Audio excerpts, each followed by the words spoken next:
Obviously this seat goes down to a double. The electric chair, which comes with the boat as well.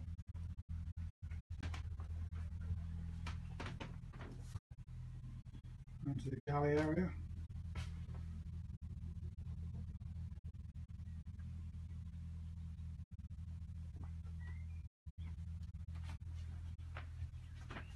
Through the galley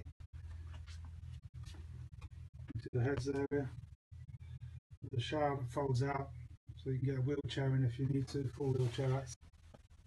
So the airhead toilet, and through into the main cabin, which is obviously a double. Plenty of storage underneath the bed.